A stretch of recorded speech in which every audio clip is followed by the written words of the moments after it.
Para escuchar la versión sin censura y musicalizada con música original, te recomiendo que vayas a Spotify, en donde vas a poder escuchar la versión completamente musicalizada de este audiolibro. En Spotify me encuentras como Piagetflix Podcast o directamente en el enlace de la descripción en YouTube. Capítulo 3. Metales monetarios. A medida que la capacidad técnica necesaria para la producción de bienes se volvía más sofisticada y que aumentaba nuestra utilización de productos básicos y metales, muchos de estos últimos comenzaron a producirse en cantidades lo bastante grandes y a tener la suficiente demanda como para que resultasen muy vendibles y aptos para ser utilizados como medio monetario. La densidad y el valor relativamente alto de estos metales hacía que fuera fácil llevarlos de un lado a otro, más fácil que la sal o el ganado, lo que los volvía muy vendibles en el espacio. Al principio, la producción de metales no fue algo sencillo, lo cual dificultó que se pudiera aumentar su oferta con rapidez y les proporcionó una buena vendibilidad en el tiempo, debido a su durabilidad y a sus propiedades físicas, así como a su relativa abundancia en la Tierra. Algunos metales eran más valiosos que otros. El hierro y el cobre, gracias a la abundancia relativamente elevada y a la susceptibilidad a la corrosión, se produjeron en cantidades cada vez mayores. Las reservas existentes se vieron eclipsadas por la nueva producción, destruyendo su valor. Estos metales desarrollaron un valor de mercado relativamente bajo y se utilizaron para realizar pequeñas transacciones. Por otro lado, los metales más raros, como la plata y el oro, eran más duraderos y menos propensos a corroerse o estropearse, lo que los hacía más vendibles en el tiempo y también más útiles como reserva de valor en el futuro. En particular, la práctica indestructibilidad del oro permitió que las personas atesoraran valor a través de varias generaciones, de manera que pudieron desarrollar un horizonte temporal orientativo más prolongado. Al principio, los metales se compraban y vendían en función de su peso, pero con el tiempo, a medida que la metalurgia avanzaba, fue posible acuñarlos en monedas uniformes y marcarlas con su peso, volviéndolos más vendibles al ahorro y a la gente en tener que pesarlos y valorarlos cada vez más. Los tres metales más utilizados para desempeñar este rol fueron el oro, la plata y el cobre. Su utilización en forma de monedas constituyó la principal forma de dinero durante unos 2500 años, desde la época del rey griego Creso, que fue el primero en acuñar monedas de oro, hasta inicios del siglo XX. Las monedas de oro resultaban ser los bienes más vendibles en el tiempo, ya que conservaban su valor sin deteriorarse. Eran también los bienes más vendibles en el espacio, ya que contenían mucho valor y muy poco peso, lo que permitía transportarlas con facilidad. Por otra parte, las monedas de plata tenían la ventaja de ser los bienes más vendibles en diversas escalas, ya que su menor valor por unidad de peso comparado con el oro les permitía servir de manera conveniente como instrumento de cambio para pequeñas transacciones, mientras que las de cobre eran útiles para las transacciones de menor valor. Al normalizar valores en unidades estándar fáciles de identificar, las monedas permitieron la creación de grandes mercados, aumentando los ámbitos de especialización y el comercio mundial. Si bien resultaba ser el mejor sistema monetario tecnológicamente posible en aquel momento, todavía llevaba aparejado dos grandes inconvenientes. El primero era que la existencia de dos o tres metales como patrón monetario provocó problemas económicos derivados de la fluctuación de su valor con el tiempo debido a los altibajos de la oferta y la demanda, lo que generó problemas a los dueños de estas monedas, en particular a los de las de plata, que experimentaron disminuciones de su valor debido al aumento de la producción y a la bajada de la demanda. La segunda y más grave desventaja era que los gobiernos y los falsificadores podían reducir el contenido del metal precioso en dichas monedas, algo que hicieron con frecuencia, logrando que disminuyera el valor de las mismas al transferir una pequeña parte de su poder adquisitivo a los falsificadores o al gobierno. La reducción del contenido del metal comprometió la pureza y la solidez de la moneda. Sin embargo, en el siglo XIX, con el desarrollo de la banca moderna y la mejora de los medios de comunicación, las personas pudieron efectuar transacciones con papel moneda y cheques respaldados por el oro, atesorado en las arcas de sus bancos y de los bancos centrales. Esto permitió transacciones respaldadas por oro a cualquier escala, eliminando así la necesidad del rol monetario de la plata y reuniendo todas las propiedades monetarias esenciales de la vendibilidad en el patrón oro. Este patrón permitió una acumulación mundial de capitales y una expansión del comercio sin precedentes mediante la unión de la mayor parte de la economía del planeta bajo una elección de moneda sólida basada en el mercado. No obstante, su trágico defecto radicaba en el hecho de centralizar el oro en las cajas fuertes de los bancos y después en lo de los bancos centrales. Facilitó que los bancos y gobiernos incrementaran la oferta de papel más allá de la cantidad de oro que poseían, lo cual devaluaba la moneda y transfería parte del valor del dinero desde sus legítimos propietarios hacia los gobiernos y los bancos. ¿Por qué el oro? Para comprender cómo surge el dinero mercancía, volvamos a examinar con más detalle la trampa del dinero fácil que introdujimos en el capítulo 1. Y empecemos por diferenciar entre demanda del mercado, demanda de consumir o tener el bien por sí mismo, y su demanda monetaria, demanda de un bien como instrumento de cambio y reserva de valor. Cada vez que una persona elige un bien como reserva de valor, en realidad está aumentando la demanda del mismo más allá de la habitual demanda de mercado, lo que incrementará su precio. Por ejemplo, la demanda de mercado de cobre en sus diversos usos industriales es de unos 20 millones de toneladas al año, a un precio de unos $5.000 por tonelada, con lo que su mercado total está valorado en unos 100 millones de dólares. Imagina que un multimillonario decidiera invertir 10 millones de su riqueza en cobre. No hay duda de que a medida que sus banqueros fuesen de un lado a otro intentando comprar un 10% de la producción mundial de cobre en un año, el precio de dicho metal subirá. En un principio parece una confirmación de la estrategia monetaria del multimillonario. El activo que ha decidido adquirir se ha apreciado antes incluso de completar su compra. Y, seguramente, razona el multimillonario, esta revalorización empuje a más gente a comprar más cobre como reserva de valor, lo cual hará que suba aún más el precio. Pero, aunque más gente participe en la monetización del cobre, nuestro hipotético multimillonario estará metido en un aprieto. La subida del precio hace del cobre un negocio lucrativo para trabajadores y capitales de todo el mundo. No tenemos de modo de saber la cantidad de cobre que hay bajo la tierra, por no hablar de que es preciso extraerlo mediante la minería. De modo que, en términos prácticos, la única restricción vinculante con respecto a cuánto cobre puede producirse es cuánto trabajo y capital se dedique a su extracción.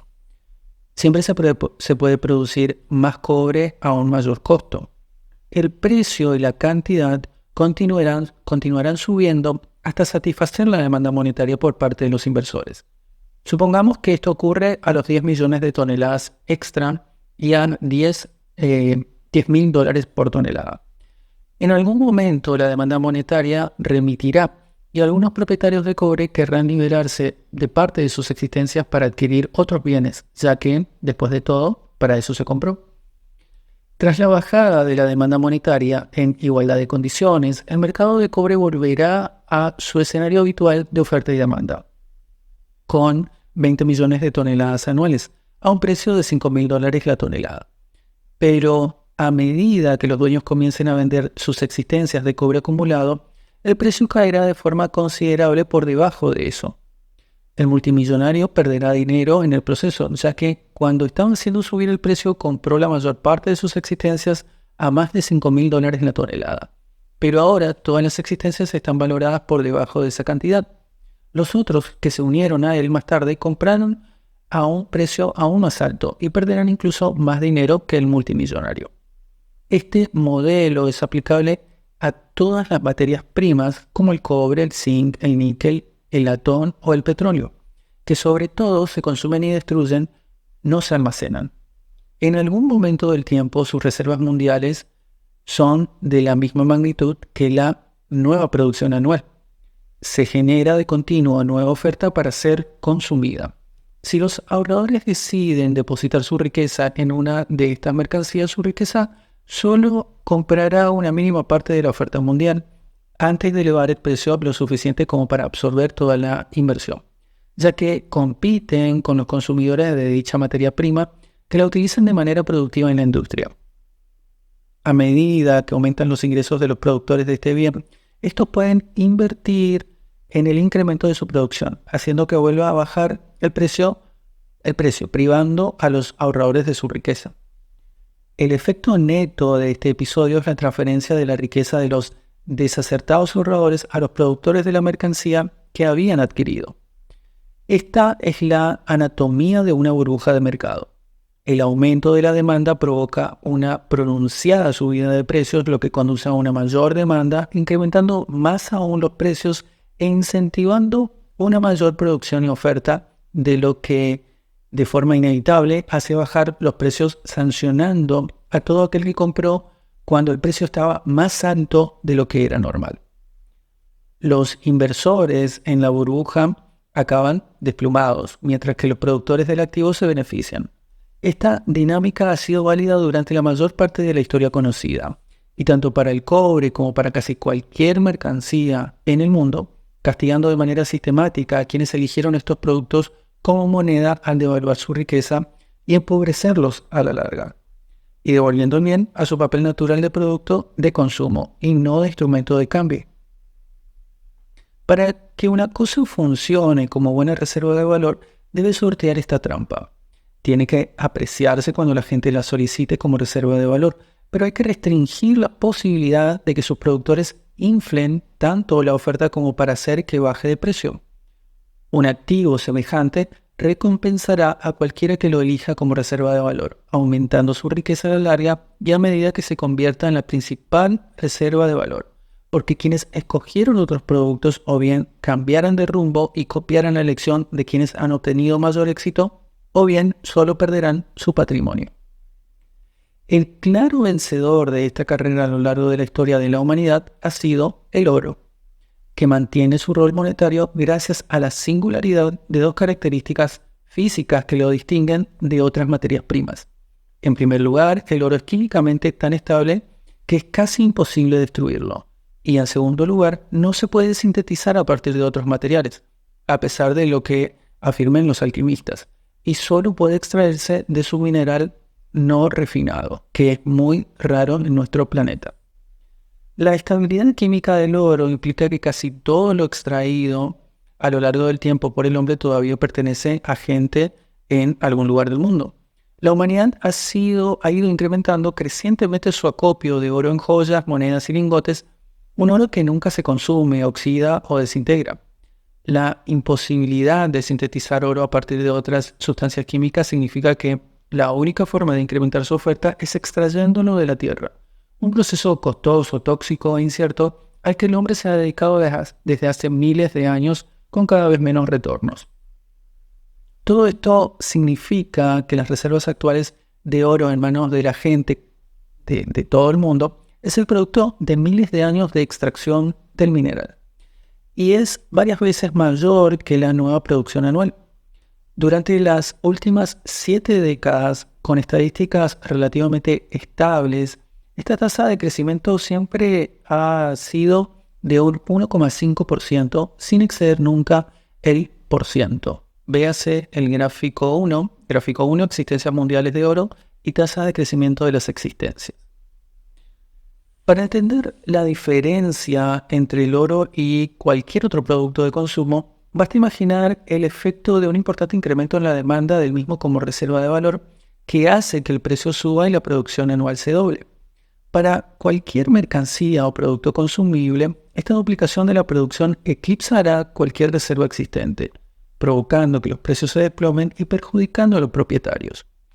Para el oro, un encarecimiento de su precio que haga que se doble la producción anual sería insignificante, aumentando las reservas un 3% en vez de un 1,5%. Si el nuevo aumento del ritmo de producción se mantuviera, las reservas crecerían con mayor rapidez, haciendo que los nuevos incrementos fueran menos importantes. Sigue siendo casi imposible para los mineros de oro extraer suficiente cantidad como para deprimir el mercado de forma significativa.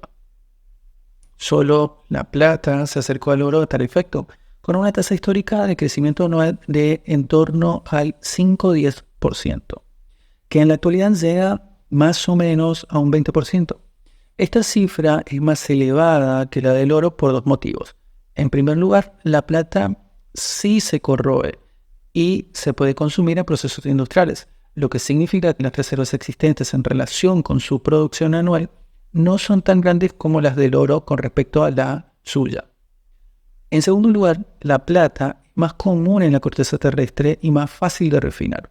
Al tener la segunda mayor ratio de existencia-flujo e inferior valor por unidad de peso que el oro, la plata se utilizó durante miles de años como moneda principal para efectuar transacciones más pequeñas, complementando el oro, cuyo alto valor significaba tener que diluirlo en unidades más pequeñas, algo que no era muy práctico. La adopción a nivel internacional del patrón oro permitió el pago en papel respaldado por el oro a cualquier escala, como se analizará con más detalle en otra parte de este capítulo, lo cual obvió el papel monetario de la plata. Cuando ésta dejó de ser necesaria para llevar a cabo transacciones pequeñas, pronto perdió su rol monetario y pasó a ser un metal industrial, perdiendo su valor frente al oro. Puede que la plata aún conserve su connotación deportiva para determinar la segunda posición, pero a medida que la tecnología del siglo XIX permitió la realización de pagos sin tener que mover la unidad monetaria en sí misma, el segundo puesto en la competición monetaria equivalía a perder. Esto explica por qué la burbuja de la plata ya ha explotado antes y volverá a hacerlo si vuelve a inflarse de nuevo.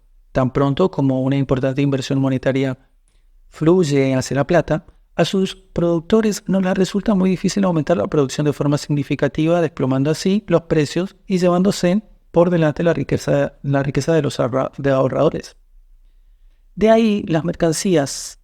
El ejemplo actual, más conocido de la trampa del dinero fácil, nos llega de la misma plata. Hacia finales de la década de 1970, los pudientes hermanos Hunt decidieron lograr la remonetización de la plata y comenzaron a comprar ingentes cantidades de metal, haciendo que su precio subiera.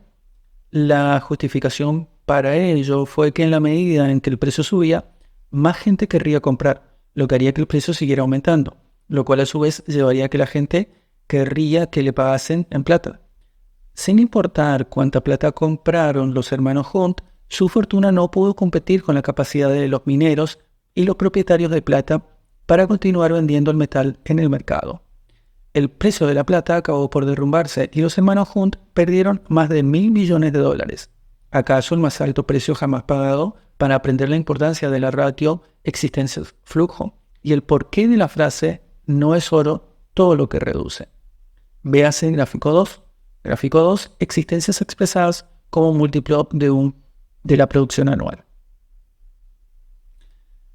Esta oferta de oro sistemáticamente baja es la razón fundamental por la que ha conservado su rol monetario a lo largo de la historia de la humanidad, papel que continúa desempeñando en la actualidad, ya que los bancos centrales siguen guardando notables provisiones de oro para proteger su papel moneda.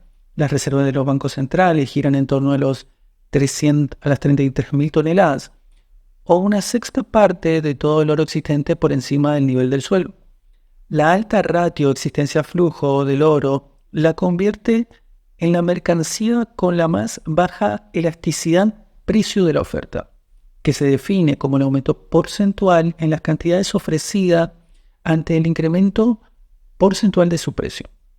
Dado que la oferta actual de oro que tiene la gente en todas partes es el resultado de miles de años de producción aurífera, un aumento del precio de un X% puede provocar un incremento de la producción mineral, pero este será insignificante comparado con las reservas existentes. Por ejemplo, en el año 2006 presenció una subida del 36% en el precio del oro. Para cualquier otra materia prima, cabría esperar un incremento significativo de la producción aurífera para inundar los mercados y bajar el precio. En cambio, la producción anual en 2006 fue de 2.370 toneladas, 100 menos que en 2005, y caería otras 10 toneladas en 2007. Mientras que la nueva oferta era del 1,67% de las reservas existentes en 2005, en 2006 era del 1,58% y en 2007 del 1,54%. Incluso el aumento del precio de un 35% no causó ningún incremento considerable en la oferta de nuevo oro en el mercado. Según el Servicio Geológico de Estados Unidos, el único gran aumento en la producción anual fue de alrededor de 15% en 1923, que se tradujo en un incremento de las reservas de solo cerca de un 1,5%. Incluso si se duplicara la producción, el probable aumento de las existencias solo sería de un 3-4%. El mayor incremento anual en las reservas mundiales tuvo lugar en 1940, cuando las reservas aumentaron cerca de un 2,6%. Ni una sola vez el incremento anual de las reservas superó esa cifra. Ni una sola vez desde 1942 ha excedido el 2%. Como empezó a proliferar la producción de metales, las antiguas civilizaciones en China, la India y Egipto comenzaron a utilizar cobre y después plata como moneda, ya que ambos metales eran relativamente difíciles de producir en la época y proporcionaban una vendibilidad en el tiempo y en el espacio. El oro era muy apreciado en estas civilizaciones, pero su escasez significaba que su vendibilidad para la realización de transacciones era limitada. Fue en Grecia, la cuna de la moderna civilización occidental, donde el oro se acuñó por primera vez en forma de monedas para el comercio durante el mandato del rey Creso. Esto fortaleció el comercio internacional, ya que la atracción mundial hacia el oro logró que la moneda se propagara por todas partes. Desde entonces, los giros de la historia de la humanidad han estado estrechamente vinculados a la solidez del dinero. La civilización humana prosperó en momentos y lugares donde se adoptó ampliamente una moneda sólida, mientras que demasiado a menudo la adopción de una moneda poco sólida coincidió con el declive de la civilización y el colapso social. La edad de oro del Imperio Romano y su declive. El denario era la moneda de plata con la que se operaba en la época de la República Romana y contenía 3,9 gramos de plata, mientras que el oro pasó a ser la moneda más valiosa en las zonas del mundo civilizado de ese momento y el uso del mismo era cada vez más generalizado. Julio César, el último dictador de la República Romana, creó el áureo, moneda que contenía unos 8 gramos de oro, ampliamente aceptada en toda Europa y el Mediterráneo, ampliando la magnitud del comercio y la especialización en el viejo mundo. La estabilidad económica reinó durante 75 años, incluso con las crisis políticas provocadas por su asesinato, que vio cómo la república se transformaba en imperio bajo su sucesor Augusto. Esto continuó hasta el gobierno del infame emperador Nerón, el primero en participar de la costumbre romana de recorte de monedas, mediante la cual el César recaudaba las monedas de la población y luego acuñaba unas nuevas con menor contenido de oro o plata. En tanto que Roma pudo conquistar nuevas tierras con considerables riquezas, sus soldados e emperadores pudieron disfrutar de su botín. Estos últimos incluso decidieron comprarse cierta popularidad al fijar por mandato precios artificialmente bajos de cereales y otros productos básicos, a veces hasta garantizándolos gratis. En lugar de trabajar para ganarse la vida en el campo, muchos campesinos abandonaron sus granjas para mudarse a Roma, donde podían llevar una vida mejor de balde. Con el tiempo, el viejo mundo dejó de tener disponibles tierras prósperas para ser conquistadas, al mismo tiempo que el cada vez más lujoso estilo de vida y el creciente poder militar precisaban de una nueva fuente de financiación, y que aumentaba el número de improductivos ciudadanos que vivían de la generosidad y el control de precios del emperador. Nero, aunque gobernó entre el año 54 después de Cristo y el 68, encontró la fórmula para solucionar la cuestión, muy parecida a la propuesta por Keynes para solventar los problemas de Gran Bretaña y Estados Unidos después de la Primera Guerra Mundial. La devaluación de la moneda reduciría al mismo tiempo los salarios de los trabajadores, aliviaría la carga del gobierno en la subvención de productos básicos y proporcionaría más dinero para financiar otros gastos administrativos. El áureo se redujo de 8 a 7,2 gramos, mientras que el contenido de plata del denario pasó de 3,9 a 3,41 gramos. Ello proporcionó cierto alivio transitorio, pero puso en marcha el muy destructivo círculo que se retroalimenta de la furia popular, del control de precios, la degradación de la moneda y la subida de los precios, sucediéndose uno al otro con la previsible regularidad de las 4 estaciones. Bajo el gobierno de Caracalla 211-217 después de Cristo, se redujo aún más el contenido de oro, hasta los 6,5 gramos, y bajo el de Diocleciano 284-305 después de Cristo, otra vez hasta los 5,5 gramos, antes de introducir una moneda sustituta denominada sólido, con solo 4,5 gramos de oro. Bajo la vigilancia de Diocleciano, el denario solo tenía vestigios de plata que cubrían su alma de bronce. Y esa plata desaparecía bastante rápido con el desgaste por el uso cotidiano. Por lo que el denario dejó de ser una moneda de plata. A medida que la inflación se intensificó en los siglos III y IV, con esta llegó el fallido intento de los emperadores de ocultarla al instaurar un sistema de control de precios en los productos de primera necesidad. Mientras las fuerzas del mercado procuraban adaptar los precios al alza en respuesta a la devaluación de la moneda, los precios máximos fijados impidieron estos ajustes de precios, lo que provocó que a los productores no les resultara rentable producir. La producción económica llegó a un punto muerto, hasta que un nuevo edicto permitió la liberalización de los precios hacia arriba. Con esta disminución del valor de la moneda a lo largo del proceso de decadencia irreversible del Imperio Romano, dio lugar a un ciclo que puede resultar familiar al lector actual.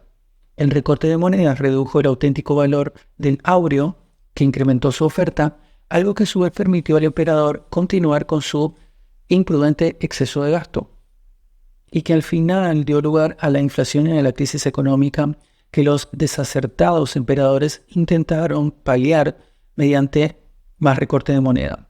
Ferdinand Lipps sintetiza este proceso con una lección para los lectores modernos.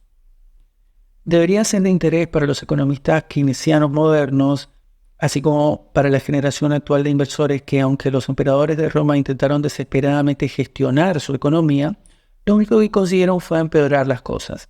Dictaron leyes con el fin de controlar precios y salarios, así como las monedas de curso legal, pero fue como intentar contener un diluvio. Los disturbios, la corrupción, el desgobierno y la insensata obsesión por la especulación y el juego embullecieron el imperio como una plaga. Como con una divisa tan poco fiable y degradada, especular con productos básicos se volvió algo mucho más atractivo que producirlos. Las consecuencias a largo plazo para el Imperio Romano fueron devastadoras, aunque no es hasta el siglo II después de Cristo cuando puede calificarse a Roma de economía capitalista de libre mercado desarrollada por completo, puesto que aún tenía muchas restricciones gubernamentales a la actividad económica.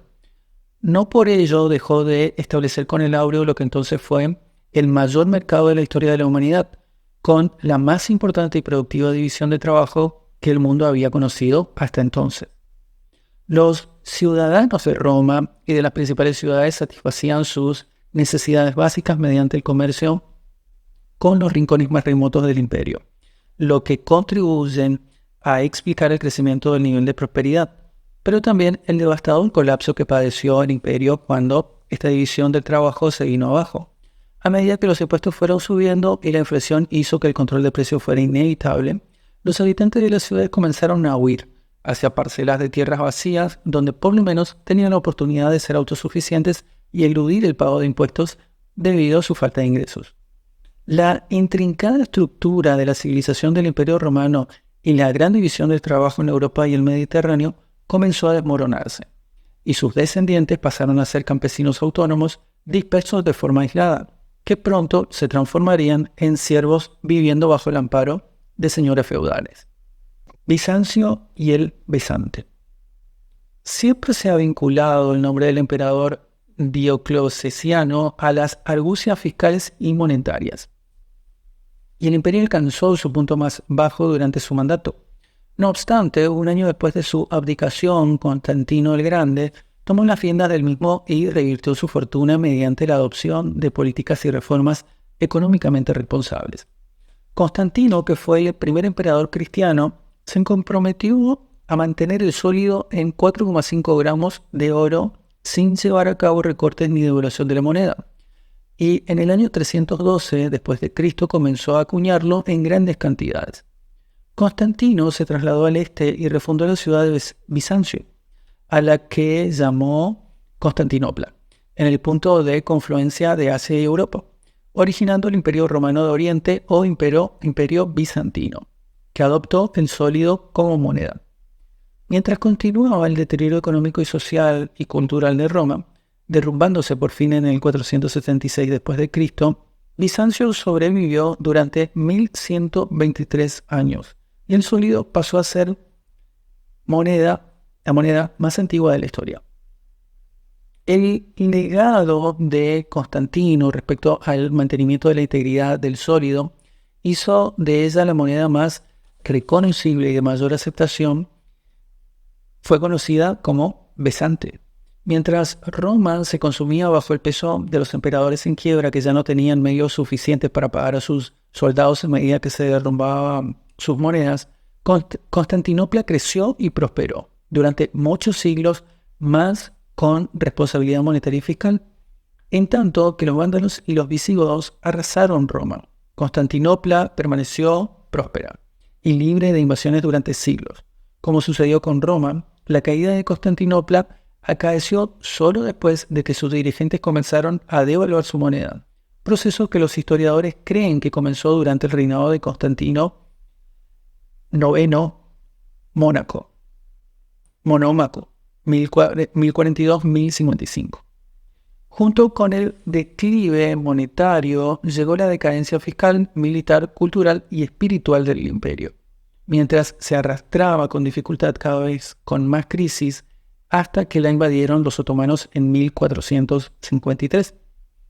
Incluso después de ser devaluado el Bizante y de la caída del imperio bizantino, dicha moneda sirvió de inspiración a otra forma de moneda sólida que continúa circulando de manera amplia hasta el día de hoy, a pesar de no ser ya moneda oficial en el país, el dinar islámico. Como el Islam surgió durante la época dorada de Bizancio, el besante y otras monedas similares en peso y tamaño circulaban por las regiones en las que se había extendido el islamismo. El califa omeya Abd al-Malik ibn Marwan definió el peso y el valor del dinar islámico en el año 697 después de Cristo. Grabó en una de sus caras la profesión de fe islámica o shahada. La dinastía omeya cayó y tras ella otros estados islámicos, pero aún así el dinar continúa en circulación por vastas zonas musulmanas con las mismas especificaciones de peso y tamaño originales del besante, y hasta la actualidad se utiliza en dotes, regalos y varias costumbres religiosas y tradicionales. A diferencia de los romanos y los bizantinos, el colapso de las civilizaciones árabes no estuvo vinculado a la quiebra de su moneda, ya que mantuvieron la integridad de sus divisas durante siglos. El sólido, acuñado por primera vez por Diocleciano en el año 301 después de Cristo, que cambió su nombre por el de besante y el de dinar islámico, continúa en circulación hasta la fecha. 17 siglos de personas de todo el mundo han utilizado esta moneda para realizar transacciones, subrayando la vendibilidad del oro en el tiempo. El Renacimiento. Tras el derrumbe económico y militar del Imperio Romano, el feudalismo se extendió como la principal forma de organización de la sociedad. La destrucción de la moneda sólida fue esencial a la hora de convertir a los antiguos ciudadanos del Imperio Romano en siervos, a merced de los señores feudales. El oro se centraba en sus manos, y las principales modalidades de dinero disponibles para la clase campesina europea en aquel momento eran monedas de cobre y bronce, cuya oferta era fácil de aumentar, ya que la producción industrial de estos metales se hizo más sencilla gracias a los avances de la metalurgia, lo que las convertía en pésimas reservas de valor. Al igual que las monedas de plata, que solían devaluarse, se hacían trampas con ellas y no estaban estandarizadas en todo el continente, lo que les confería una baja vendibilidad en el espacio y limitaba la magnitud del comercio en Europa. Los impuestos y la inflación habían acabado con la riqueza y los ahorros de los habitantes de Europa. Nuevas generaciones de europeos llegaban al mundo sin la posibilidad de que sus mayores les transmitieran ninguna riqueza acumulada. La ausencia de un sólido patrón monetario de amplia aceptación restringía gravemente el ámbito de la actividad comercial, aislándose así las comunidades unas de otras y potenciándose el provincialismo, a medida que unas sociedades otrora volcadas en el comercio próspera y civilizadas caían en el oscurantismo de la servidumbre, de las enfermedades, de la estrechez de miras y de la persecución religiosa. Si bien se reconoce en general que la aparición de las ciudades-estado sacó a Europa del oscurantismo de la Edad Media y la abocó al Renacimiento, es menos admitido el rol que cumplió la existencia de una moneda sólida en ese auge. Fue en las ciudades-estado donde los seres humanos pudieron vivir con libertad para trabajar, producir, negociar y prosperar. Y esto fue en gran medida consecuencia de que éstas adoptaran un patrón monetario sólido. Todo empezó en Florencia en 1252, cuando la ciudad acuñó el florín, la primera gran acuñación sólida en suelo europeo desde el Áureo de Julio César. El auge de Florencia hizo de ella el centro comercial de Europa, y su florín pasó a ser el principal instrumento de cambio del continente, algo que permitió que sus bancos crecieran con fuerza a lo largo del mismo. Venecia fue la primera ciudad en seguir el ejemplo de Florencia, y en el 1270 acuñó el ducado, con las mismas especificaciones que el florín. Después, a finales del siglo XIV, más de 150 ciudades y estados europeos habían acuñado monedas con las mismas especificaciones que el florín, lo que permitió a sus ciudadanos la dignidad y libertad de acumular riqueza y comerciar con una moneda sólida, muy vendible en el tiempo y el espacio, y fraccionada en pequeñas monedas que permitían una fácil divisibilidad. Con la liberación económica del campesinado europeo llegó la prosperidad política, científica, intelectual y cultural de las ciudades-estado italianas, que más tarde se propagaría por todo el continente europeo. Ya se trate de Roma, Constantinopla, Florencia o Venecia, la historia muestra que un patrón monetario sólido es condición previa para la prosperidad del ser humano, algo sin el cual la sociedad se sitúa al borde del precipicio, de la barbarie y la destrucción. El periodo posterior a la introducción del florín presenció una mejora de la solidez del dinero. Cada vez había un mayor número de europeos capaces de adoptar el oro y la plata para ahorrar y negociar. El alcance de los mercados se expandía por toda Europa y el mundo. Sin embargo, a pesar de todo ello, la situación distaba de ser perfecta. Continuaron los periodos en los que los distintos soberanos devaluaron la moneda de su pueblo para financiar la guerra o sus exorbitantes gastos. Puesto que se utilizaban físicamente la plata y el oro, se complementaban de manera recíproca. La alta ratio existencia-flujo de oro significaba que era ideal como reserva de valor a largo plazo y como medio de afrontar grandes pagos, mientras que el menor valor por unidad de la plata hacía que fuera más fácil dividirla en cantidades convenientes para efectuar transacciones más pequeñas y para ser guardada durante periodos más breves. Si bien estas disposiciones conllevaban ventajas, tenían un gran inconveniente. La fluctuación de la tasa de cambio entre el oro y la plata planteaba problemas de cálculo. Las tentativas de fijar el precio de ambas monedas, la una respecto de la otra, siempre fueron contraproducentes, aunque se impuso la ventaja monetaria del oro.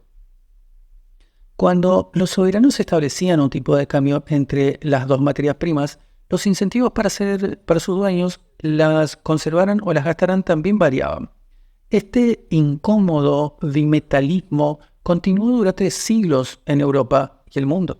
Pero igual que ocurrió con el paso de la sal, el ganado y las conchas a los metales, El paso inexorable de la tecnología se encargó de aportar una solución.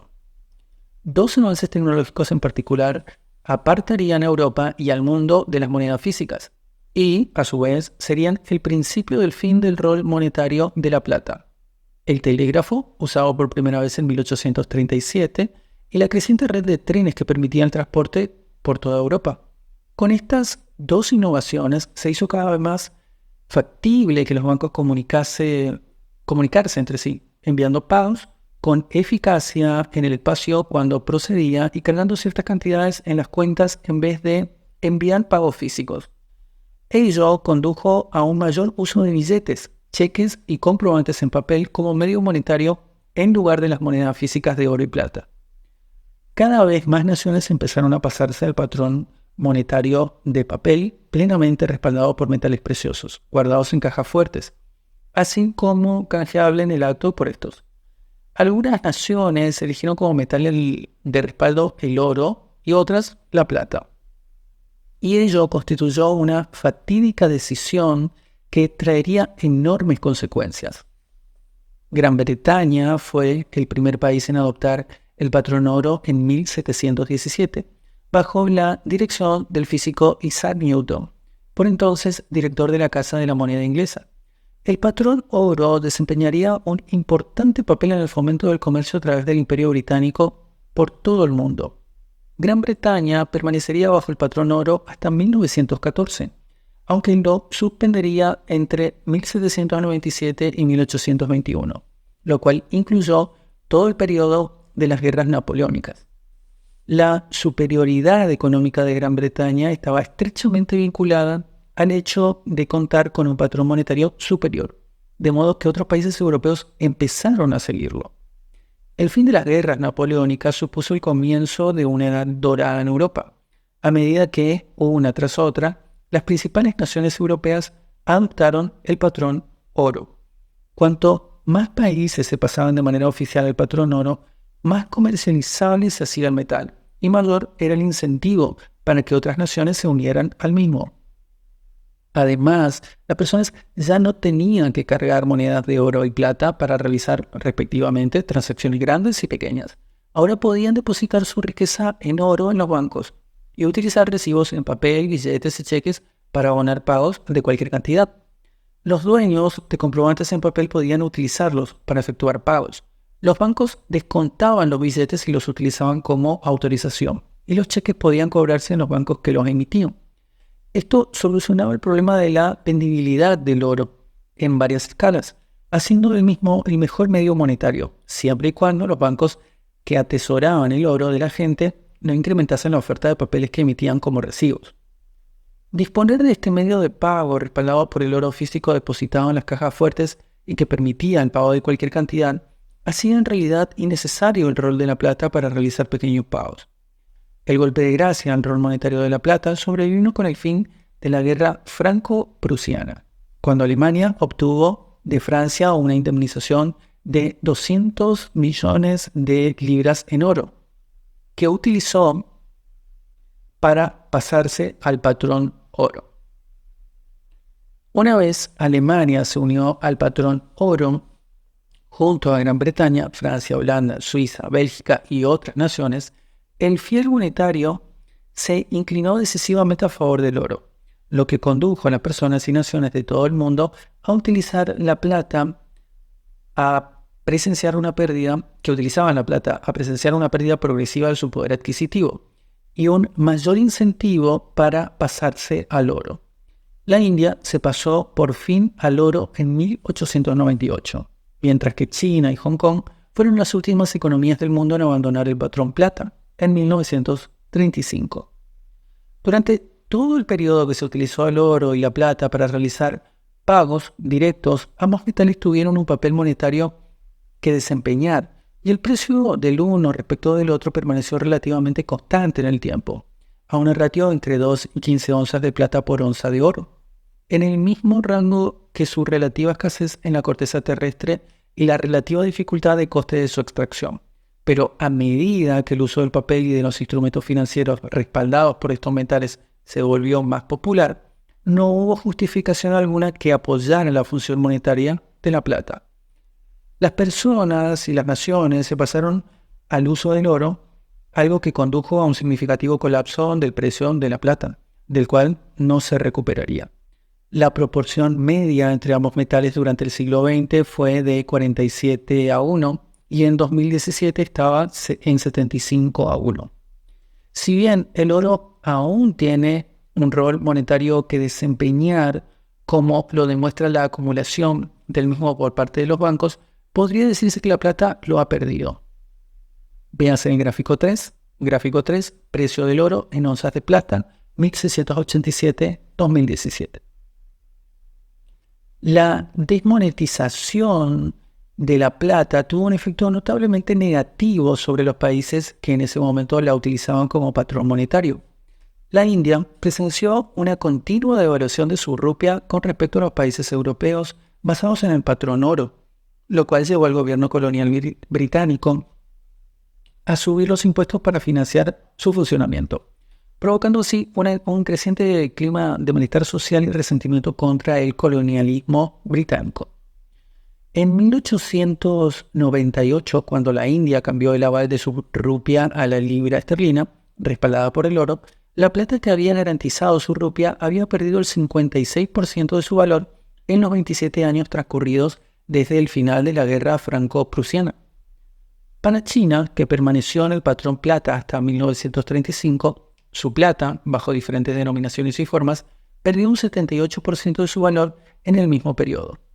A juicio del autor, la historia de China y la India, así como su incapacidad para alcanzar a Occidente durante el siglo XX, está inextricablemente vinculada a esta destrucción masiva de la riqueza y capital provocada por la desmonetización del metal monetario que utilizaron ambos países.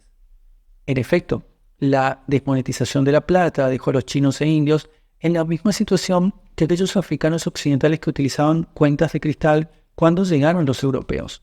La sólida divisa interna resultó ser una moneda débil para los extranjeros y fue sustituida por la moneda fuerte foránea, lo que permitió a los forasteros controlar y poseer crecientes cantidades de capital y recursos de China y la India durante esos años. Se trata de una lección histórica de gran importancia que debería tener presente cualquiera que crea que su rechazo al Bitcoin significa no tener que lidiar con el mismo. La historia demuestra que no es posible aislarse de las consecuencias de que otras personas cuenten con una moneda más fuerte que la tuya. Con el oro en manos de bancos cada vez más centralizados, este obtuvo vendibilidad en el tiempo, en la escala y en la ubicación, pero perdió su propiedad como dinero en efectivo, haciendo que los pagos en oro estuvieran sujetos al acuerdo de las autoridades financieras y políticas que emitían comprobantes, liquidaban cheques y acumulaban oro. Por desgracia, el único modo en que el oro pudo resolver el problema de la vendibilidad en diversas escalas, en el espacio y en el tiempo, fue mediante su centralización y, por ende, cayendo presa del principal problema del dinero sólido en el que tanto insistieron los economistas del siglo XX, la soberanía individual sobre el dinero y su resistencia al control descentralizado gubernamental. Así pues, podemos entender por qué los economistas del siglo XIX, defensores de una moneda fuerte como Menger, centraron su comprensión de la solidez del dinero en su vendibilidad, en tanto que bien de mercado, mientras que los del siglo XX, como Mises, Hayek, Rothbard y Salerno, centraron su análisis sobre la solidez del dinero en su resistencia a someterse al control de un soberano. Como el talón de Aquiles del dinero del siglo XX fue su centralización en manos de los gobiernos, más tarde veremos cómo la divisa inventada en el siglo XXI, Bitcoin, se ha concebido sobre todo para evitar dicho control centralizado. La Belle Époque. El final de la guerra franco-prusiana en 1871 y el consiguiente paso de las principales potencias europeas al mismo patrón monetario, a saber, el oro, abrió un periodo de auge y prosperidad que no deja de parecer más asombroso que el tiempo y desde la perspectiva actual. Hay argumentos para decir que el siglo XIX, en especial la segunda mitad del mismo, fue el periodo de mayor prosperidad, innovación y logros que el mundo haya presenciado jamás. Y el papel monetario del oro fue un factor decisivo para ello. Con la plata y otros medios de cambio cada vez más desmonetizados, la mayor parte del planeta utilizaba el mismo patrón monetario basado en el oro, lo que permitió las mejoras en las telecomunicaciones y el transporte para fomentar la acumulación mundial de capital y el comercio como nunca antes. Las diferentes divisas no eran más que distintas monedas de peso de oro físico, y el tipo de cambio entre la divisa de un país y la de otro era la sencilla conversión entre las diferentes unidades de peso, algo tan simple como convertir pulgadas en centímetros.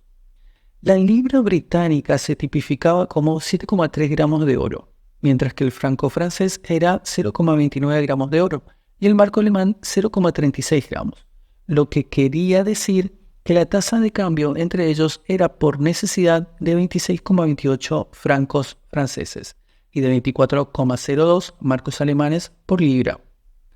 Del mismo modo que las unidades imperiales simétricas no son más que un modo de medir la longitud subyacente, las divisas nacionales solo eran una manera de medir el valor económico representado en la reserva de valor universal, el oro. Las monedas de oro y de algunos países eran bastante vendibles en otros, habida cuenta de que eran oro. La masa monetaria de cada país no dependía de un sistema de medición determinado por comités de planificación central llenos de doctorados, sino del funcionamiento natural del sistema de mercado. La gente podía acumular tanto dinero como quisiera y gastar cuanto desease en producción local o extranjera, y la verdadera masa monetaria no resultaba fácil de medir.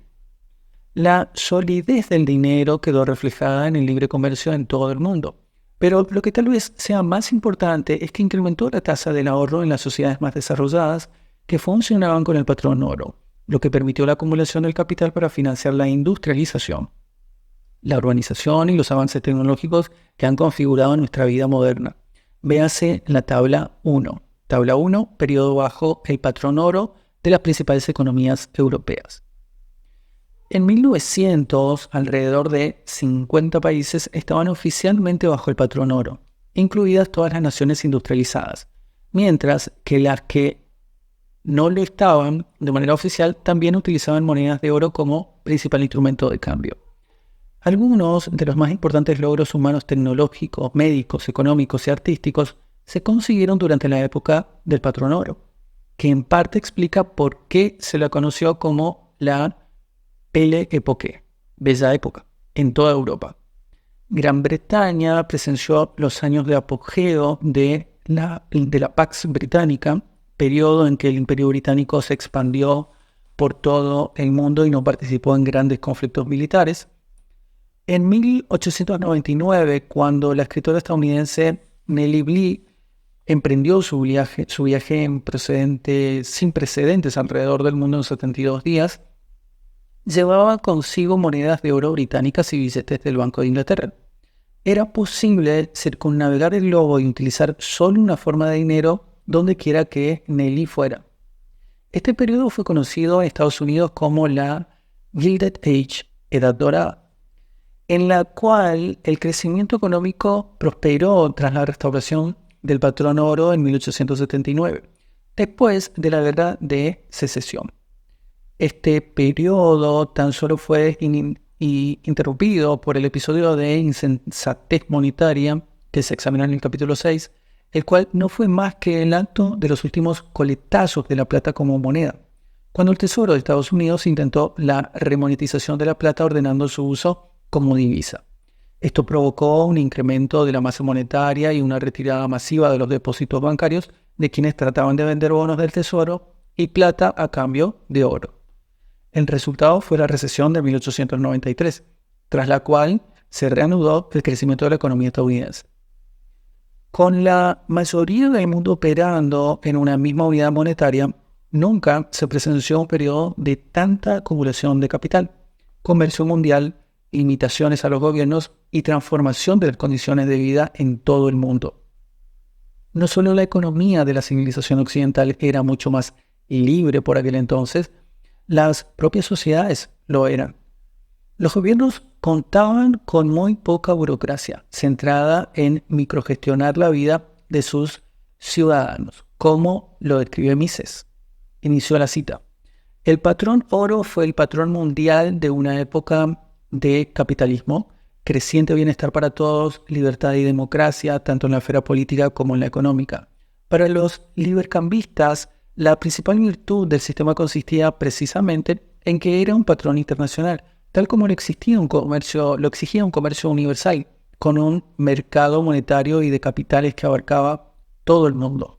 El patrón oro fue el medio de intercambio gracias al cual pudo el industrialismo y el capital de Occidente llevar la civilización hacia los más escondidos rincones de la tierra, destruyendo supersticiones y prejuicios arcaicos, sembrando la semilla de una vida nueva y de un nuevo bienestar, librando mentes y almas y produciendo riquezas nunca soñadas. Acompañó el patrón oro al progreso triunfal del liberalismo occidental que aspiraba a unir a todas las naciones en una comunidad de pueblos libres que cooperarán pacíficamente en mutuo beneficio. Fin de la cita. Este mundo se vino abajo el desastroso año 1914, que no solo fue el del estallido de la Primera Guerra Mundial, sino también el año en que las principales economías abandonaron el patrón oro y lo sustituyeron por moneda gubernamental poco sólida. Solo Suiza y Suecia, que se mantuvieron neutrales durante la guerra, permanecieron bajo el patrón oro hasta la década de 1930. Después de eso, a nivel mundial, comenzaría la era del dinero controlado por los gobiernos, con desastrosas e inexcusables consecuencias. Si bien puede decirse que el patrón oro del siglo XIX supuso posiblemente lo más parecido a una moneda sólida ideal que había visto el mundo, no por ello dejaba de tener sus imperfecciones.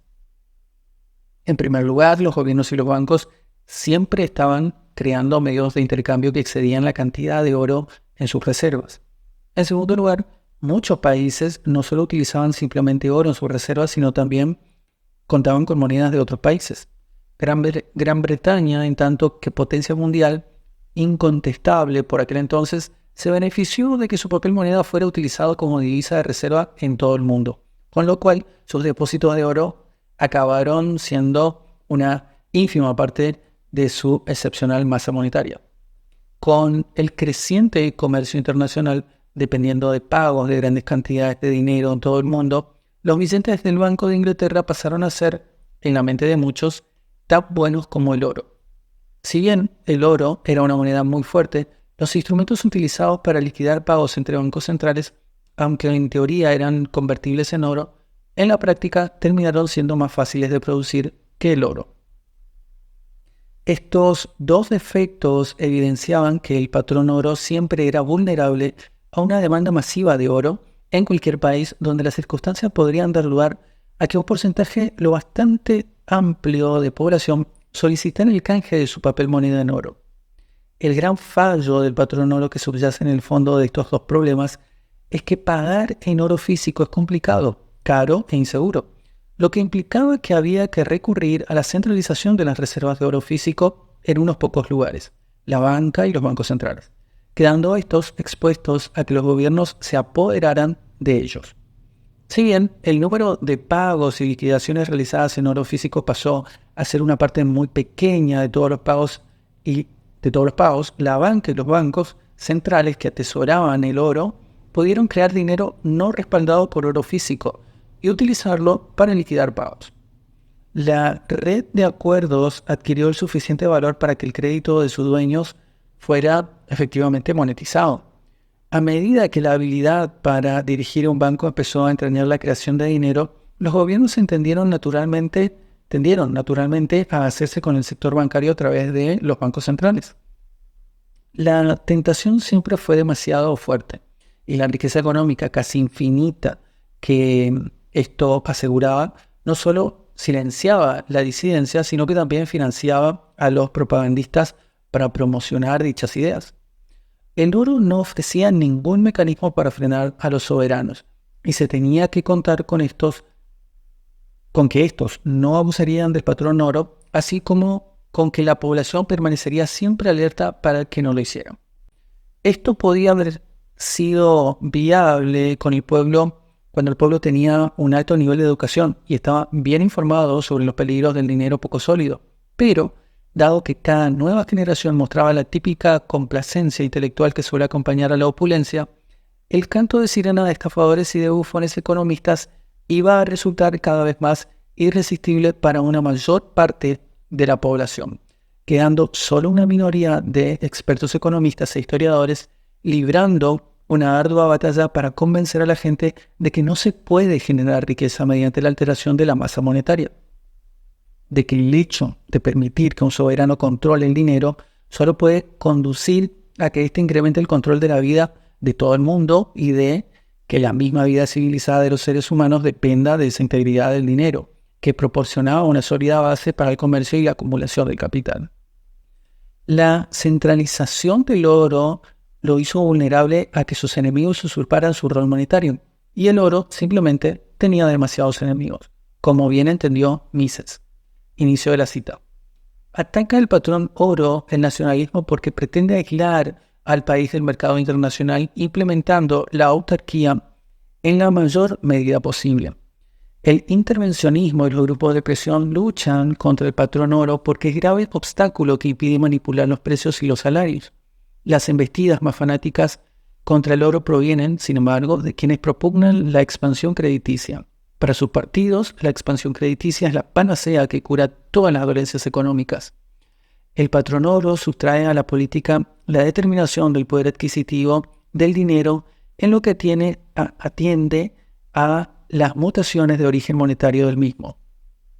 La común aceptación del sistema exige aquiescencia previa a toda aquella verdad según la cual no es posible mediante la simple impresión de billetes enriquecer a toda la comunidad. El odio hacia el patrón oro brota de la superstición de creer que el Estado omnipotente puede generar riqueza lanzando al mercado meros trozos de papel. Los gobernantes quieren suprimirlo porque creen aquellos mitos según los cuales la expansión crediticia permite rebajar el tipo de interés y mejorar el saldo de la balanza comercial. Se ataca al oro porque la gente pretende reemplazar el comercio libre por la autosuficiencia nacional, la paz por la guerra y la libertad por la omnipotencia totalitaria. Fin de la cita. El siglo XX comenzó con un control del oro de los ciudadanos por parte de sus gobiernos mediante la invención de los modernos bancos centrales sobre la base del patrón oro. Con el comienzo de la Primera Guerra Mundial, la centralización de estas reservas permitió a los bancos centrales incrementar la masa monetaria por encima de sus reservas de oro, reduciendo con ello el valor de sus divisas. Pero los bancos centrales continuaron confiscando y acumulando más oro hasta la década de 1960, cuando comenzó a perfilarse la transición hacia un patrón dólar mundial. Aunque se supone que el oro fue desmonetizado del todo en 1971, los bancos centrales continuaron conservando importantes reservas del preciado metal y solo se desprendieron de él poco a poco antes de volver a comprar oro en la última década. Aun cuando los bancos centrales declararon repetidas veces que el final del papel monetario del oro es el hecho de que se decantaran por mantener sus reservas parecía responder a una postura más sincera. Desde la perspectiva de una competencia monetaria, atesorar reservas de oro es una decisión perfectamente racional. Tener reservas en dinero débil de los gobiernos extranjeros solo hará que se devalúe la divisa del país junto con la moneda de reserva, mientras que el derecho del señoriaje recae sobre el emisor de la moneda de reserva y no sobre el Banco Central del país en cuestión. Además, si los bancos centrales vendiesen todas sus reservas de oro, estimadas en alrededor de un 20% de las existencias de oro mundiales, el impacto más probable sería que el oro, siendo muy apreciado por su uso industrial y estético, se adquiriría muy rápido con poca depreciación del precio y los bancos centrales se quedarían sin ninguna reservas del mismo. Es probable que la competencia monetaria entre una moneda débil regulada por el gobierno y el oro tenga como resultado un ganador a largo plazo. Incluso en un mundo de dinero gubernamental, los gobiernos no han sido capaces de decretar el final del rol monetario del oro, como indican a las claras sus acciones, más elocuentes que sus palabras. Veas el gráfico 4, reservas oficiales de oro en los bancos centrales en toneladas.